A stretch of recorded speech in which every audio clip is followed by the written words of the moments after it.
Okay, we've been talking about David, and he was anointed to be the next king by Samuel, but the word of that was kept quiet.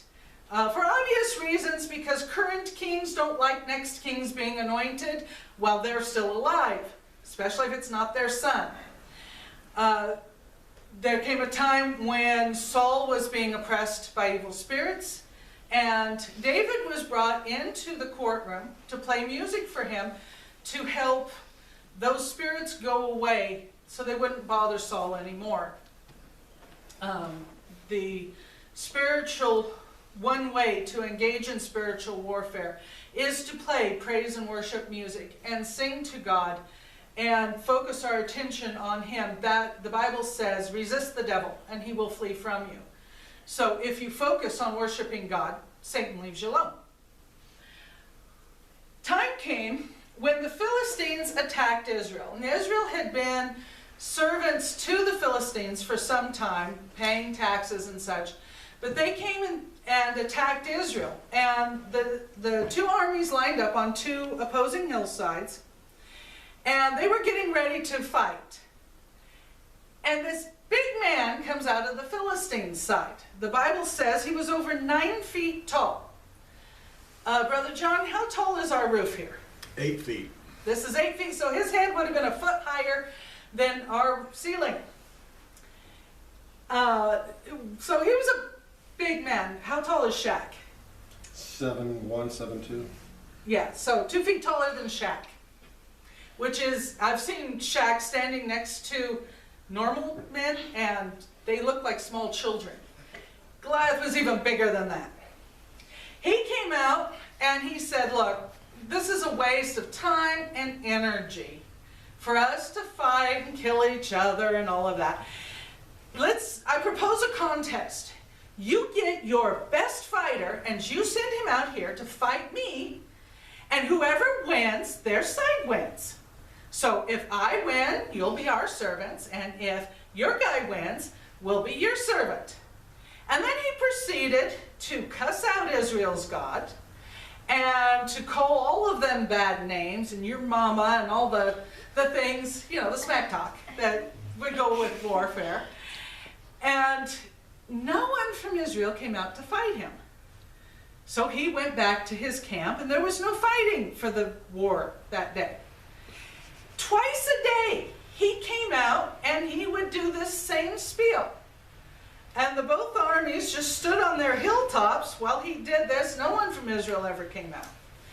Well, 3 of David's brothers, David, remember, was the youngest of 8 boys. And we know he had at least 2 sisters.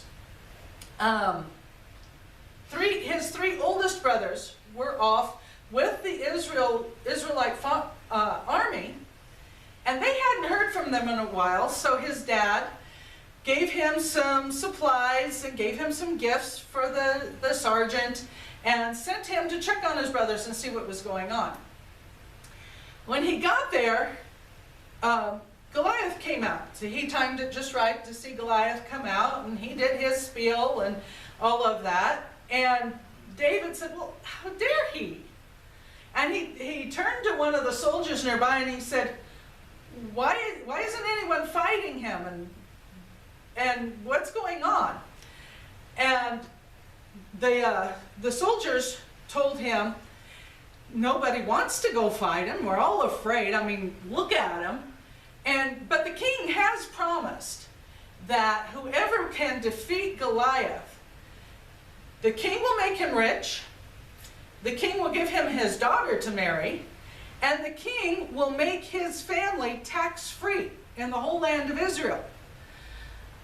So David went out and asked several different people. He got the same story. His brothers chewed him out, told him, yeah, you're just being a looky-loo. You're just being a dumb kid. Get back to your sheep.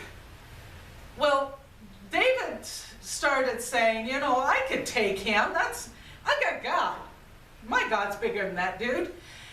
Someone heard him say that and reported that to King Saul. So they brought David before King Saul, and Saul said, you're just a kid. He was probably 16, 17 years old. He was old enough to be interested in marrying the king's daughter. But the Bible calls him a lad. So he wasn't very old, probably somewhere in his late teens. Though the Bible doesn't tell us exactly for sure how old he was. So the king said, Saul said, just explain yourself to me why you think you could kill this Goliath. David said, well, I'm a shepherd. I take care of sheep. And in the past, lions and bears have come to attack my sheep because they like mutton. And I have fought them off. I've even caught them by the hair around their head and killed them. This dude, he's no worse than a lion or a bear. So King Saul said, okay, I don't have anyone else to go out. Nobody else has volunteered. So here's my armor. Put it on and go fight Goliath. David put the armor on and he said, you know what? I can't even move in this stuff. You can keep it. I don't need your weapons. I don't need your armor. I'll take care of this because I got God. On his way out to meet Goliath, he stopped by a brook and he picked up 5 smooth stones. And I've heard a lot of reasons why 5 smooth stones. The Bible does mention 4 relatives of Goliath who were men of war. I doubt David knew about them, but it's interesting that he was prepared. It also mentions that 5 is F-A-I-T-H, faith. So I don't know. I wonder if maybe he saw one and he picked it up and he walked, oh, that's better, and he picked that, oh, there's a better one, and he just ended up with 5 stones. I don't know why. God didn't give us a reason. It's fodder for sermons for ministers. They can come up with all sorts of sermons from it. Or it's just a random thing that doesn't actually have any importance. It may not have any importance, except to give people things to preach about. He went out towards Goliath, and when Goliath saw him, he said, you're a little kid. I've been a warrior since before you were born. You come out here and I'll feed you to the vultures. And David ran. He ran towards Goliath. And he said, I'm going to feed you to the vultures. He put a stone in his sling, which was a piece of leather with 3 straps on it. And he swung it like this. And he let it go. And it hit Goliath in the forehead. And one version of the Bible I read this morning said it sunk into his forehead. And Goliath fell down, unconscious. David pulled Goliath's own sword and cut his head off. Well, this rather inspired the armies of Israel. Now they went and they won the battle. They beat up all the Philistines, killed a whole bunch of them, and drastically reduced the Philistines' hold on Israel at this point. David is now a great warrior in the eyes of all of Israel. His God that helped him to defeat that giant is the same God we serve. We see things Satan does, and it can scare us, and it looks big, but he's a pipsqueak compared to our God. So we have nothing to be afraid of Satan. We've got God. We've got the same God David had, and we can fight spiritually the way David fought physically. So let's sing our song.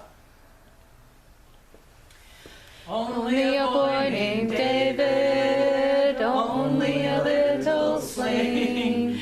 Only a boy named David, but he could pray and sing. Only a boy named David, only a rippling brook.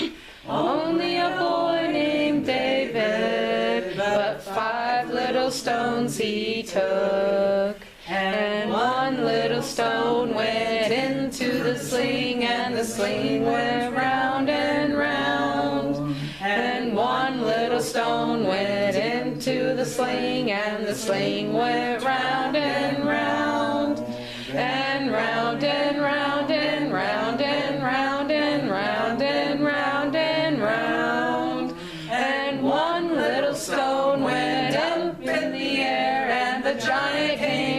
traveling